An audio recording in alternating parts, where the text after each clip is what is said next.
The word collaboration means a togetherness and working together with a bunch of different people. Collaboration to me means that you're taking different people with different talents together for a common purpose. Collaboration is about bringing people together, people with different talents, with different ideas, and making sure that everybody's voice is heard. You really have to be flexible. You have to get rid of your ego, because there are so many different people and so many different elements, and you have to be willing to have a sense of play.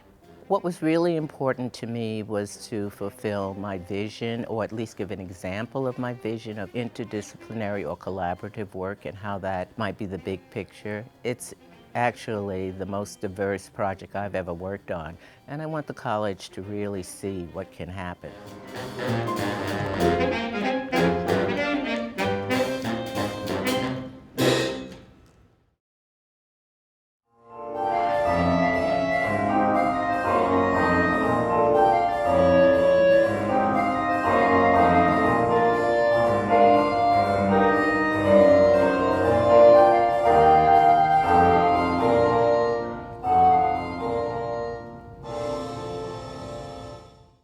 In the beginning, Jim and I talked, and we were just throwing out ideas.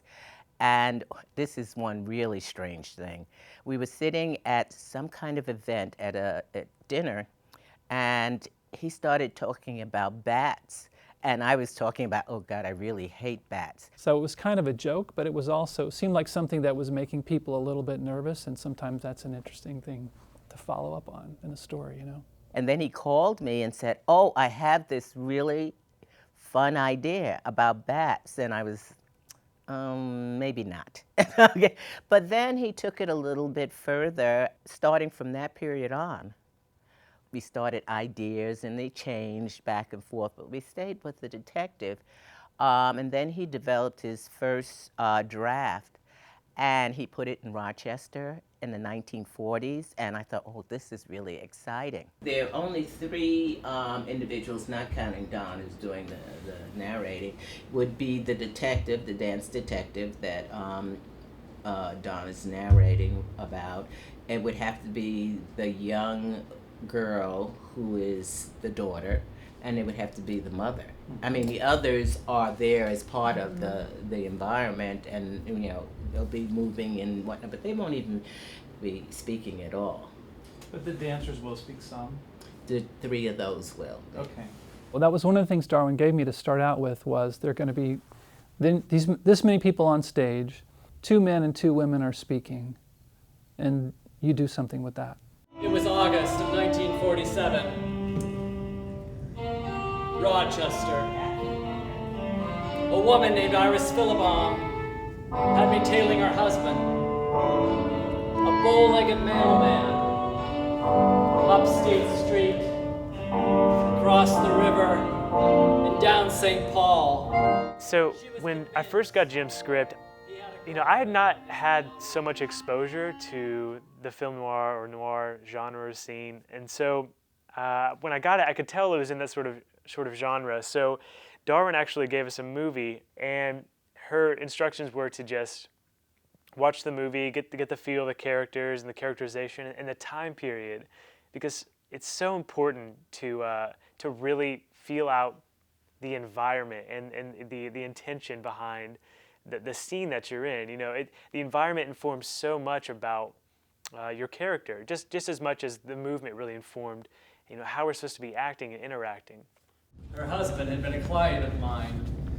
Not a bad fellow, a family man. Someone had told him his wife was cheating. He didn't believe it. If you don't believe it, let it go, I said.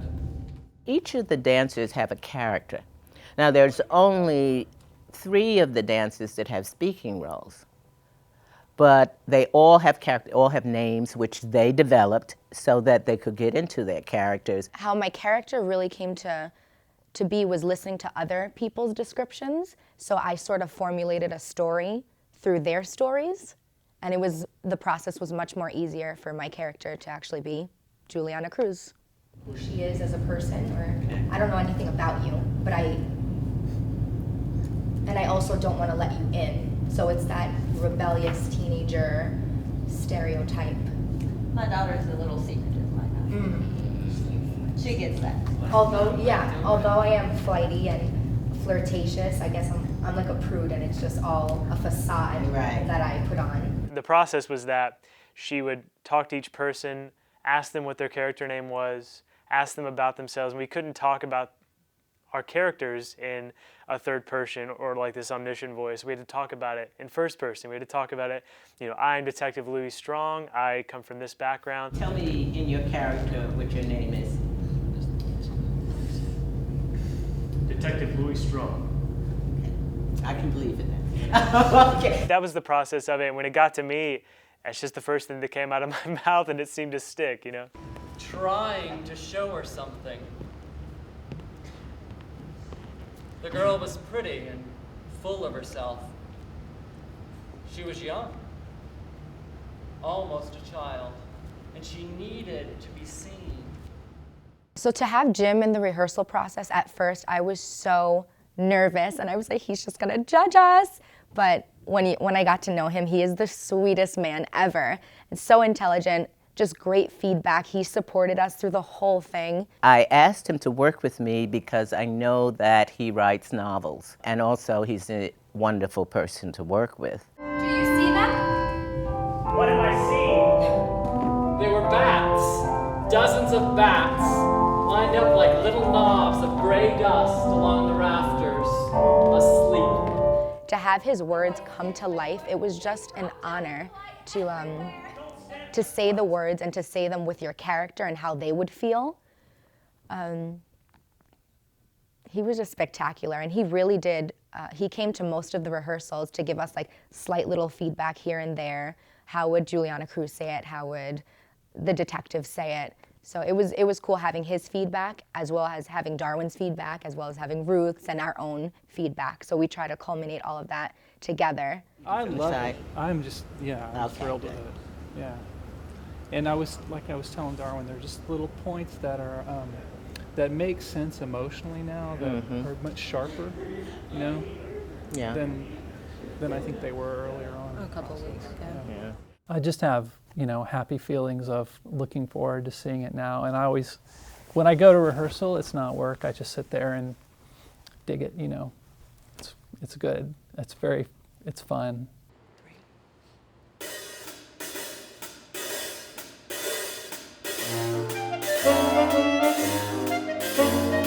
Jonathan, who's composing and directing a band or mini orchestra, he was so excited, as he always is, and he was open to writing and coming in, looking at the dance, looking at the action, listening to the words, and very open to going back and changing things and coming in and even suggesting things. So the score that we have now is very different than the original score, very different.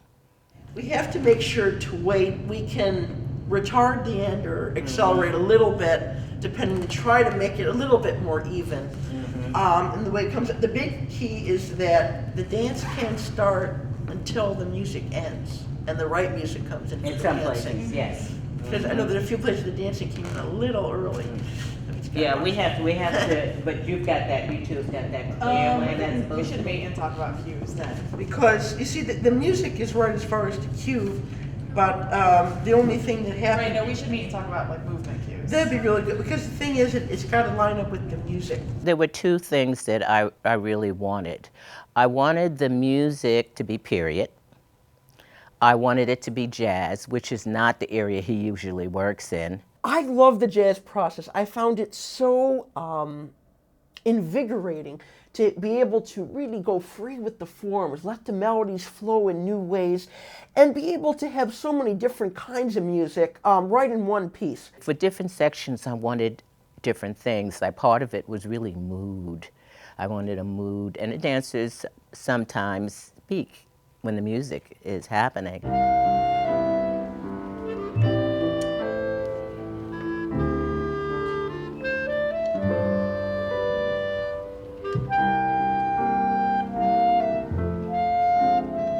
And then I said I wanted something that was fast and Lindy Hoppish. We found her on the linoleum, Lindy hopping with a skinny kid in big trousers.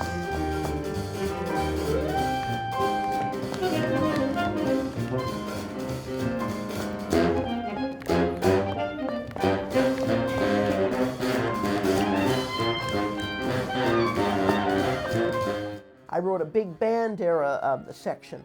There's a section that's like Alec Wilder, the Rochester lighter jazz piece. There's some romantic jazz elements, a little cool jazz in there, a lot of a variety.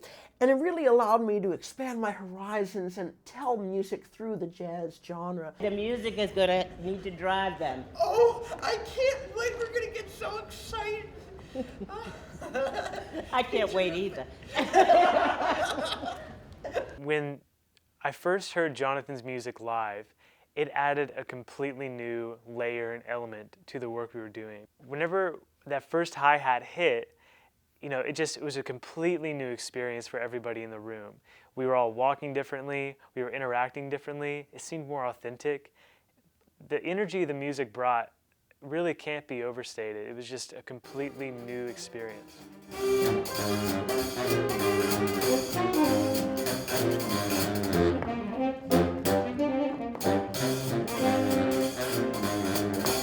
Jonathan was there every week, watching the dances. And this is new for him. He's worked with dancers before, but not in this kind of venue. He was great in coming in. He'd write down things on the script. He and I would talk, and then well, this is really the feel. He says, oh, okay, I think I got that. And then he would go and do what he had to do. Very good dance, very romantic, very emotional. I love anything romantic, Darwin knows. For Jonathan to be in our rehearsals, he just, it was just like love. He totally supported us. He was so supported. He just made everything so positive and happy, and for him to give us musical cues, it was really helpful, even with our acting.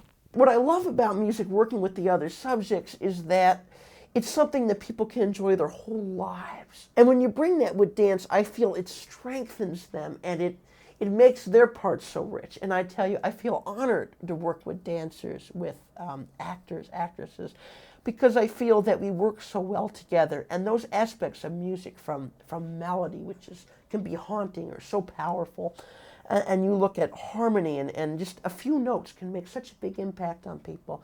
I think you see why music is such an amazing part of the process. I'm so glad it's in with it, because there's a big difference between having a recording and having live music where the production is alive for us, for the audience, and for the world.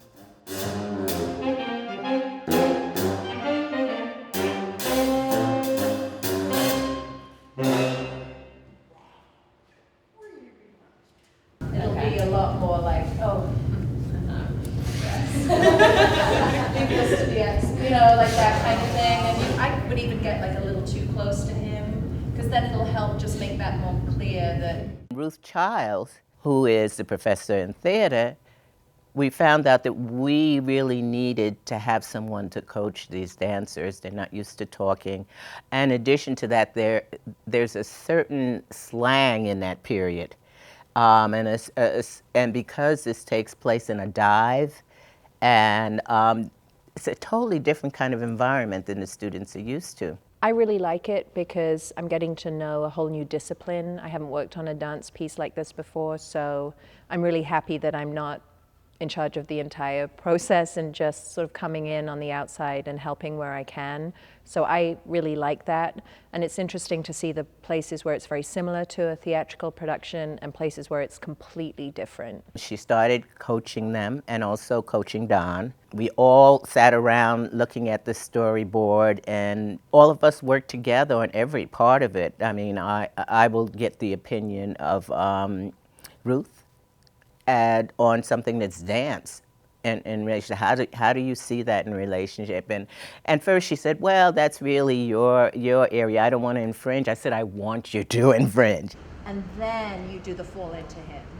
Okay. So instead of it being, we do the turn and I'm waiting for the fall, I think what it is, we do the turn, I'm holding a position, and then we do the fall. Just to sharpen up that moment a little bit. Okay.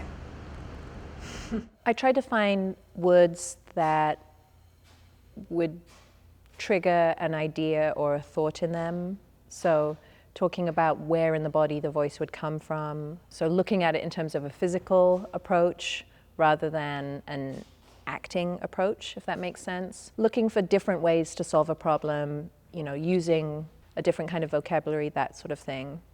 But they are still performers, so that is the same, regardless of the discipline. Of course, we were like nervous for rehearsals, and she just told me to calm down and really project, because I have a tendency of just speaking through my throat, as she would say. So it was fun just to pretend like I was speaking in a huge theater and my voice would just project throughout the whole entire setting.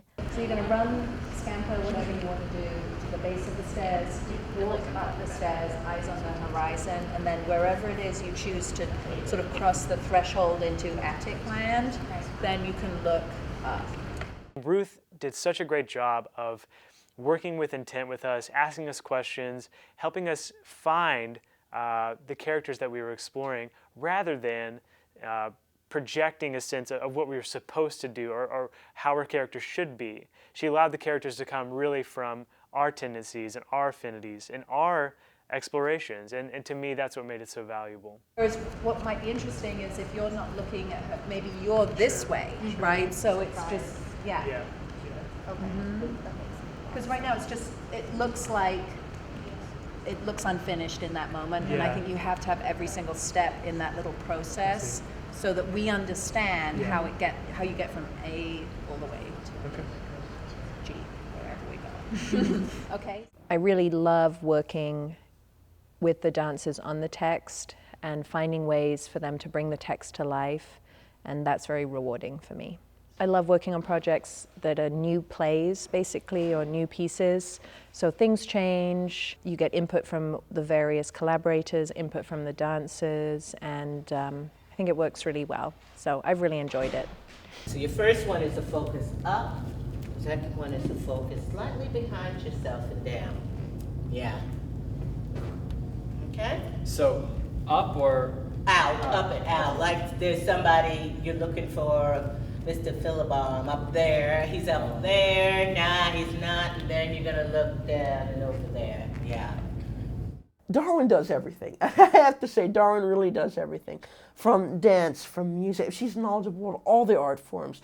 But she really had a remarkable concept here, something that very few colleges do, which is to bring all the art forms together. This is more interdisciplinary than we've ever had at the college. Darwin really brought everyone together for that, collaborating with so many different people, so many different voices that are adding in their respective talents. So yeah, that was a really a great thing to witness and be a part of.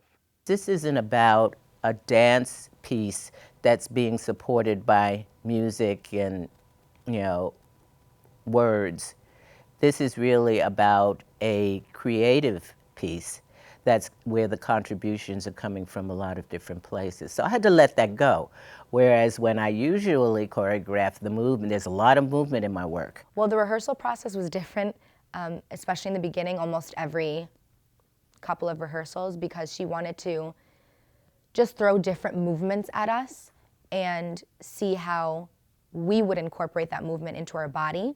She definitely delved into the fight scene with Brett and Zachary. Like, it was really cool for her to just get in there. If she saw something wrong, she would be like, stop, this is how I want it. Right. You punch me, come down on me. On me. this way? Your body, on me. Right, lay on her. Lay on me. Lay on her. Exactly. Don't be afraid. Don't think I'm Medina. Okay, you're gonna come from there. You're gonna come up. You're gonna punch me. I'm gonna grab you. We're gonna roll. You see where my leg is? And we're gonna roll this way. You see what I'm doing? Yeah. And we're gonna roll one more time around. Woo! Through there. Okay? It was just really cool seeing the movement on her and then transferring it into our bodies.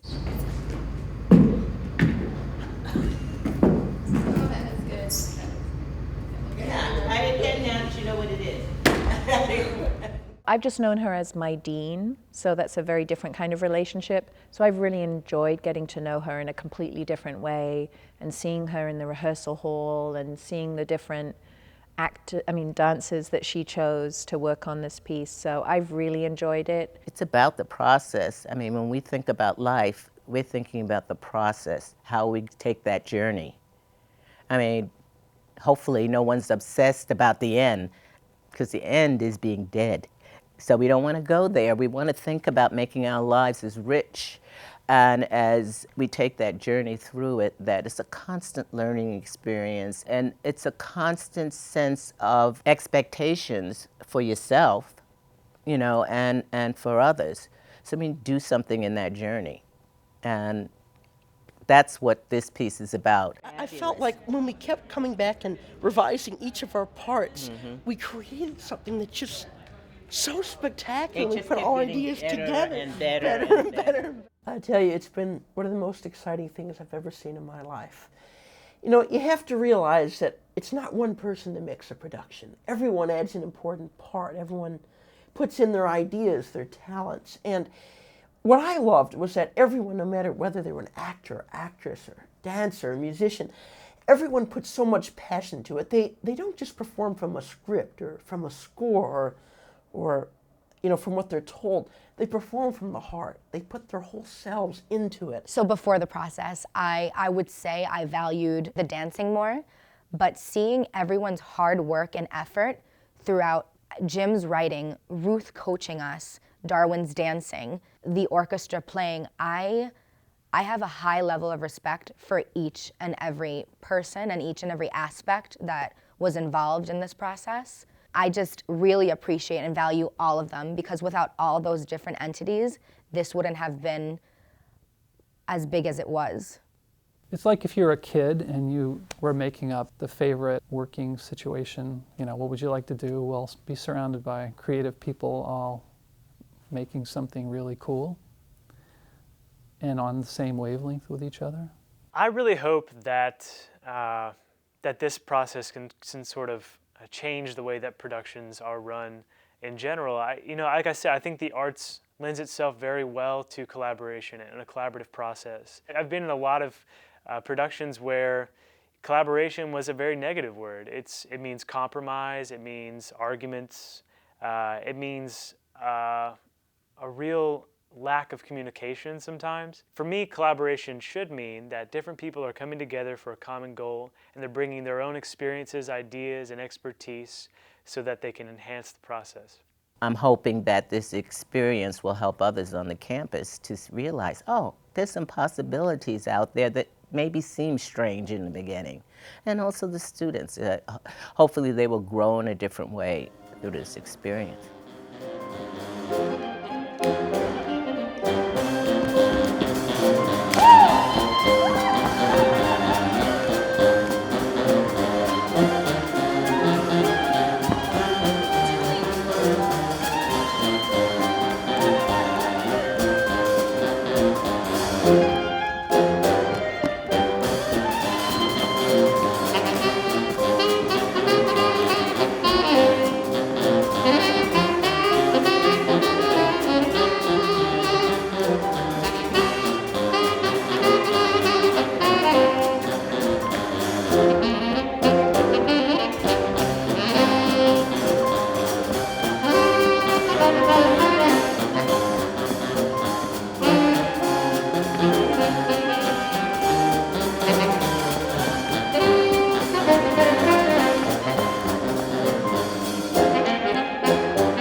I wanted to finish feeling that I had done something that was very important, that I would be proud of. And when I say important, I'm not just talking about the quality of the dancing, because it's not about that. I'm talking about the quality of the project. It really isn't about the product, because whatever the product is, going to be, it's going to be. But the process has been phenomenal, both for the students and for the faculty that are involved. And so who knows what it's going to end up to be. But you know, I really don't care. In the past, when it was about me and the work, yes, I cared. That was very important. I mean, this is my signature on here, and it is about me and the work. And the dancers, the professionals would have to adapt to the work. This is not what this is about. This is all about process. And I think it's a good place to end, because it isn't about me and it isn't about my work. It's really about the process of working with some incredible people to develop something that we all feel good about.